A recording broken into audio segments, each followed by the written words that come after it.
Harmonizers, welcome to this video with Kibou, where I'm going to do his first Liberty session, and we're doing our first Liberty session out in my big indoor arena while other people are riding. So for session 9, a lot of you guys kind of commented about how Kibou looked distant and how he was kind of too chill and he looked kind of dead. And that was really upsetting. It was really upsetting because I spend a lot of my time being really patient with my horses. I don't use force, I don't use whips. I'm very kind to them. I use a lot of positive reinforcement. And yes, I'm using cookies. And some of you guys said, oh, he looks connected to his cookies and not to you. But here's the thing, is I have a saying, it's you either have to treat him or you have to beat him. And that's because why is a horse gonna do something? They don't do something because you have a pretty face. They don't do something because you just asked nicely. They do something because there's either something in it for them or because they're scared of what's gonna happen if you don't do something with them. So like here, he's going to leave there because he's just bored. He's saying, you're talking to other people, and I'm just gonna politely bring him back. I'm not gonna give him any punishment for that.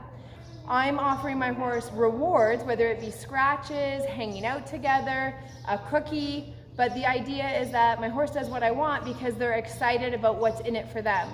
And what happens in the beginning is you train your horse with cookies or whatever the reward is, and then your horse starts to associate good things with you. So you need fewer and fewer treats as you build a relationship, and your horse discovers that playing with you is fun and they enjoy it and they want to hang out with you, and you need less and less. But in the beginning, definitely there's a lot more treats involved. But I much rather this way of training a horse than it all being about reward is in the release. For me, that's not for me. If that's for you, fine, you do you.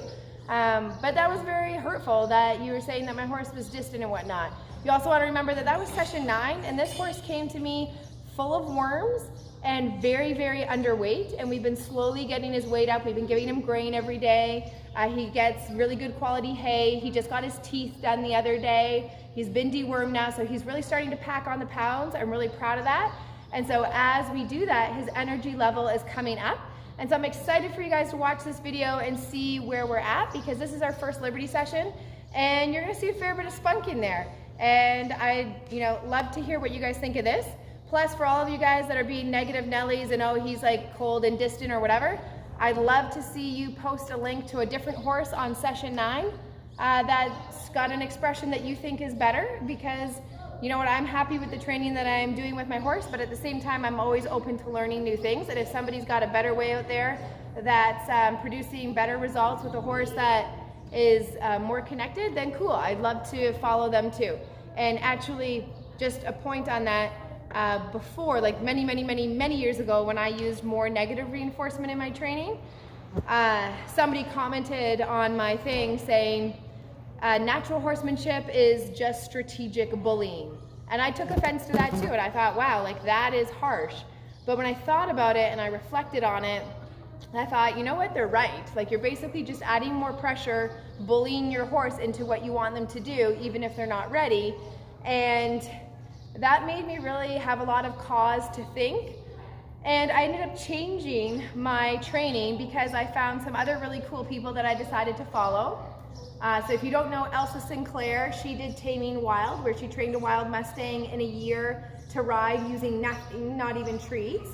And then Emma Massengale, she did the Island Project, where she trained 2 untrained ponies on an 80-acre island and train them how to ride using nothing but positive reinforcement. So they're really cool women that inspired me to change, and definitely worth checking out. But anyways, watch this video, let me know what you think, and yeah, we'll see how it goes from there. Kibou, you're blocking out the camera, buddy. All right, let's see how it goes, guys.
So first off, I'm just going to show you some basic stuff where I'm doing the pedestal with him and some things that are kind of more on the calmer end of things. And then if you make it through to the end of the video, you're going to see a different side of Kibou, a side that you haven't seen yet.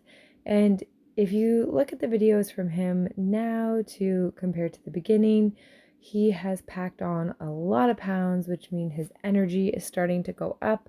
It's hard to expect a horse to be, really exuberant when they're underweight. And then also, if they've been living on adrenaline because they've been in fear for a while or in stress, because they've been transported different places, different homes, it's all, new for them.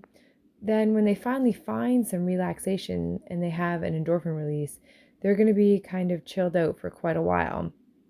Like they're going to kind of get really relaxed and kind of seem almost dopey.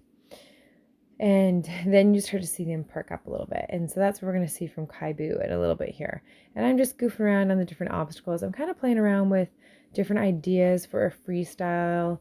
Can't believe that we're getting so close to the makeover and everybody's doing a freestyle.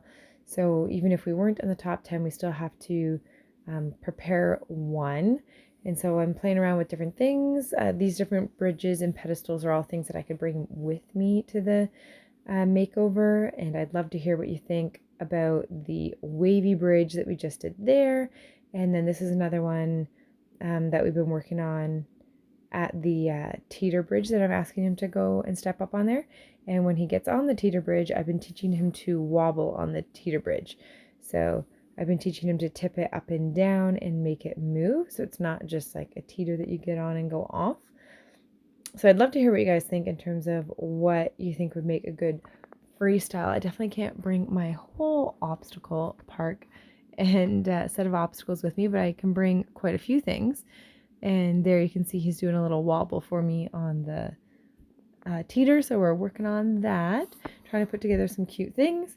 I have a really cute theme idea in mind, which I can't wait to share with you guys once we get a little closer to the makeover.